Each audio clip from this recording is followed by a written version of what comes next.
এই 5 কাঠা জমিন কিনবাম, কিন্তু সমস্যা হইব। না কিনলে তো কিননি যা, সমস্যা কি? 5 কাঠা কিনে আবার একটা গরু কিনবাম, কিন্তু সমস্যা হইব। না কিনলে তো কিননি যা। সার কি কালকে লাগবই? লাগলে তো লাগানি যা, সমস্যা কি? আমি এখন দোয়ানো যাই কেউ কি দোয়ানো যাইব?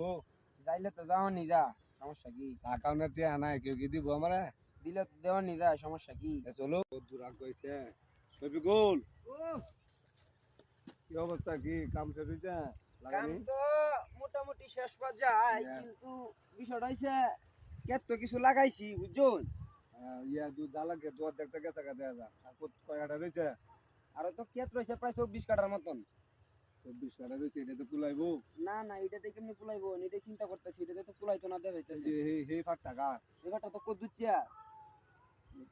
তাহলে দুইটার সাথে আমি কথা কই না বুঝছো।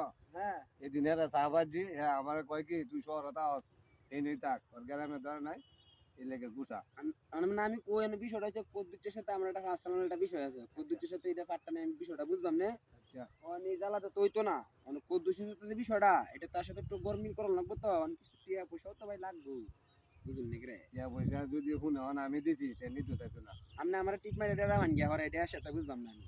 আচ্ছা তাহলে কিছু টিয়া লই আইছি, তুমি এক কাম করো। হ্যাঁ এই টিয়াটা এটা কিছু তুমি রেখে আর তুই হারে দিয়ে দিও, যা জমি লাগাই করা আমার জানাই করা এমনি বুঝছো। আর এই যে কালকে যে মোটরটার কথা বলছিলেন, মোটরটার কি হয়েছে? মোটরের সাথে তো আলাপ হয়েছে, কয়কালি আইতেছে আইতেছে আজকে এই নেত্রুনা নামবো, নামলে ওরা কালকে বেনা তুললে পাঠাইবো আর কি। আচ্ছা ইনশাল্লাহ, আচ্ছা আপনি নিশ্চিন্তে যাবেন, সমস্যা নেই। আমি কদুচের সাথে তো বুঝলাম না বিষয়টা। আচ্ছা তাহলে তুমি আমার কথা কই না, কই চালাক আমি যাইতেছি গা, তুমি এটা এই সাইডটা ম্যানেজ করে আমি যাই গা। আচ্ছা ইনশাল্লাহ। আচ্ছা ঠিক আছে।